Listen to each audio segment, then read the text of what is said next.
Hello, everyone, and welcome to the European Voices podcast. I am Vedrana from Bosnia and Herzegovina, from Sarajevo, and I'm your host for today. The idea of this podcast is to show the stories of young successful activists in civil society and in politics who come from different countries from the Western Balkans and the countries of the Western Europe or European Union. This project is implemented with the IRI Generation Democracy Network, members from Europe region, young successful activists, and with the support of NED. Today, I'm very happy to welcome our new guest for these episodes, Klaas Valkering from Netherlands. Klaas, hello and welcome. Thank you for being our guest. Yeah, thank you for having me. At the beginning, can you tell me 3 words that best describe your hometown and your country? My hometown. I think most people will know it from Weed and the Red Light District and Ajax. I think those are the 3 words. My home city is known because it's Amsterdam. And I personally know it from the canals, the warmth of the people here, and the lights of the city that always keep burning. So I like to stick to the last ones, but I know most people know them and know my city from the first 3. Yeah, of course. I can say probably freedom or democracy or something like that, because I think that Netherlands and especially Amsterdam is like that kind of expression of the freedom, not just of the Europe, but also of the world when it comes to the expressing yourself, but also when it comes to human rights, when it comes to many legislative things also that are not still approved in the many countries or cities of the Europe, but definitely in the world. That's very interesting. We were actually the first ones to legalize gay marriage. But if you look at the Netherlands, you'll see that we had like this huge jump start in the early 2000s, and we're slowing down a bit now because like most parts, especially the more progressive agenda, you'll see countries like the USA or Australia and New Zealand actually jumping ahead now. Yeah, of course. I completely understand that from that perspective. So tell us more about yourself, about your background, about your education, and in general, what you do for a living right now. I'm a lawyer. I work at a big international law firm in the Netherlands. And before this, I was the youngest city alderman ever in the Netherlands. I worked at CDGA, which is the youth organization of CDA, which is a large Christian Democratic Party in the Netherlands. And as I'm a lawyer, my background in education is I've got a law degree, multiple. And alongside my study, I did a lot of young activism, a lot of debating clubs, took to the street, organized a lot of rallies, and that's how I came into contact with politics and ended up being tangled in this web of amazing people we call a political party in the Netherlands. Yeah. And can you tell me, why did you decide to get involved in politics? I started at the local level, actually, with like actually getting involved. I was already involved nationally in like more of an activist role, but I started getting into contact with politics at a local level because we were sitting around with some young people from my hometown back then, which is Bergen. It's a little city in the Netherlands. And we were really struggling with our local politics because it wasn't working. They weren't implementing the right policies. There were no available housing. Schools were slowly fading out. We had just a lot of basic stuff that young people like. So like the cafes were closing, parties were no longer organized. They closed all the pubs too early. So we were like, they're not representing us anymore. And we looked at city council and we saw that the average age in city council was like 70. So we decided to get involved ourselves. And that's the moment I chipped in as well. It was, I think, 2012 was my first actual political activity for CDA. And I was elected city councillor back then. That's really interesting way why about reasons why did you decide to get involved in politics. So the first thing, of course, like youth policies, but in general there's like content, not just the content, but also some entertainment for young people in your hometown. And I think it's also very important because here, when I'm doing the comparison between Western Balkans countries and countries of the EU, there is definitely different ways where people wants to be active. For example, when it comes to that non-EU countries, the reasons are mostly like security, like trying to change some like serious thing here for like maybe employment and stuff like that, especially when it comes to young people. But in the Western Europe, I think it's like more of creating a way of young people, like their lifestyles, their like entertainment in local councils, for example, or local communities. So I found it very interesting.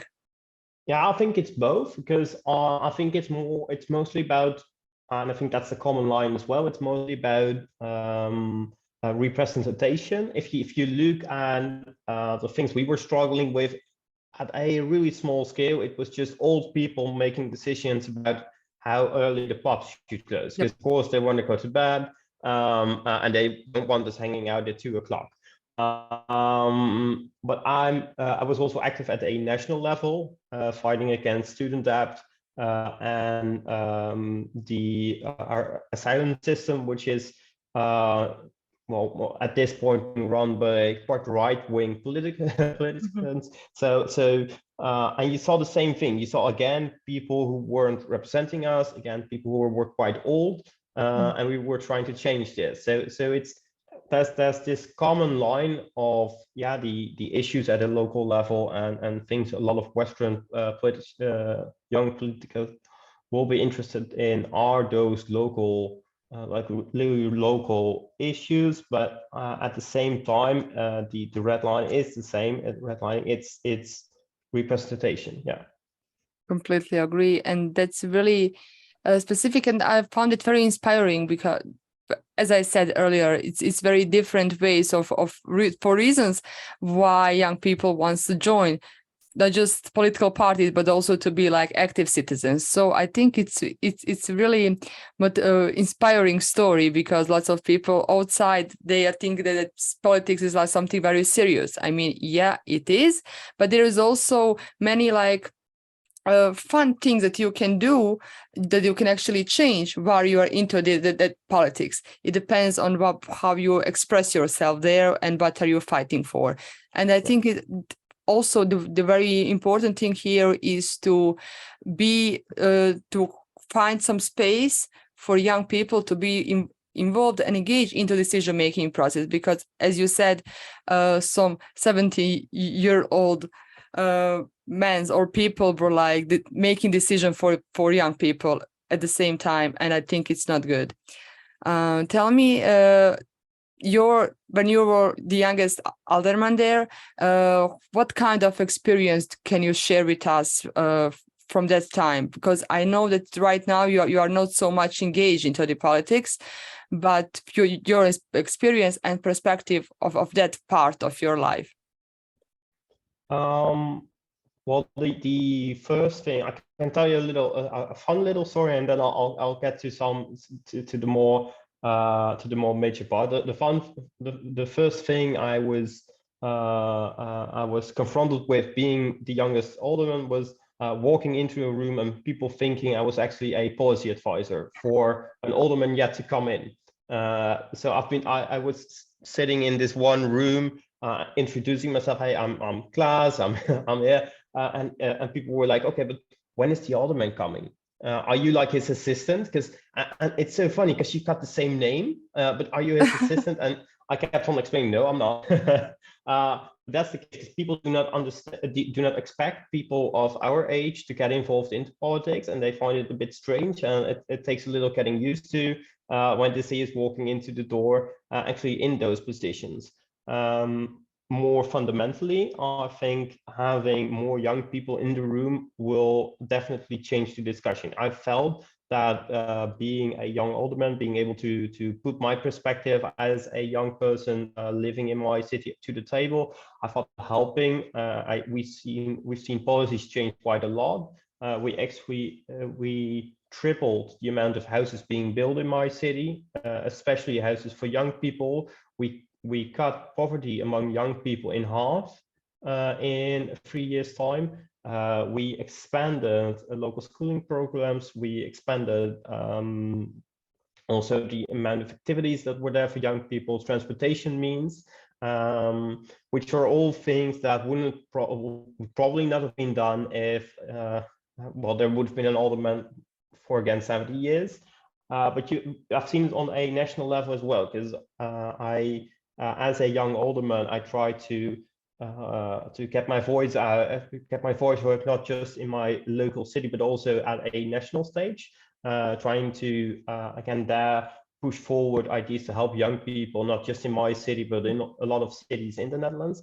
And you again get that first reaction, because like, who are you? And you're so young, what are you doing here? But then again, you see that just having young people at the table will actually change the discussion, and it will also make it easier for other young people to join.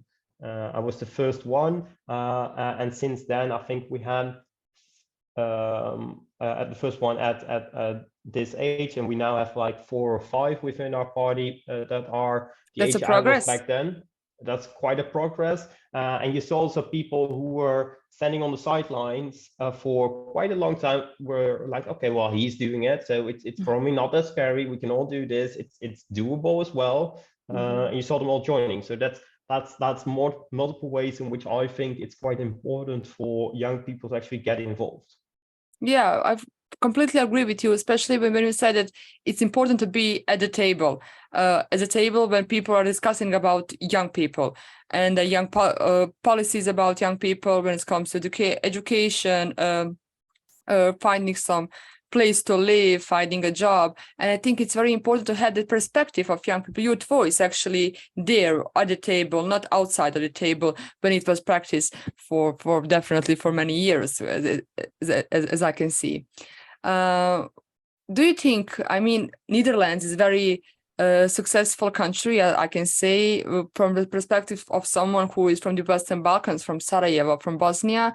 It's like the very country of freedom, when I said at the beginning, because we found it that there is no like violation of human rights. There is like so much freedom of expression, of freedom of media, freedom of almost everything.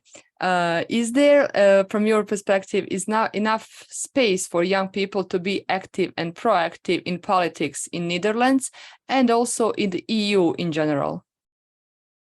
I think that in theory, the Netherlands has a great, I guess, a great starting point for young people to get involved. But at the same time, we do not actually promote it. So we've got all our, as you say, if you look at human rights, if you look at our voting system, if you look at our electoral system, it's all built for young people to also compete. The only problem is that we do not actually encourage it, or a lot of politicians do not encourage it. And you see like this unwritten laws being there to actually push people down. Okay, like even in my party, there are a lot of unwritten rules trying to keep young people down, saying, okay, yeah, you're quite nice, thank you for being here, apply for an internship, or why don't you take the meeting notes for the next couple of years, and then maybe in 10 to 20 years you can sit at the table.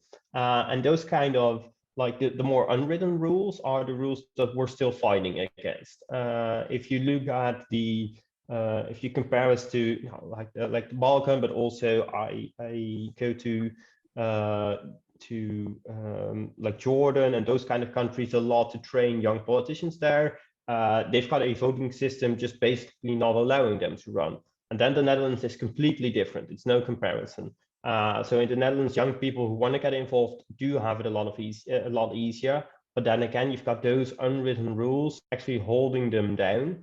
And those are the rules we are still trying to change.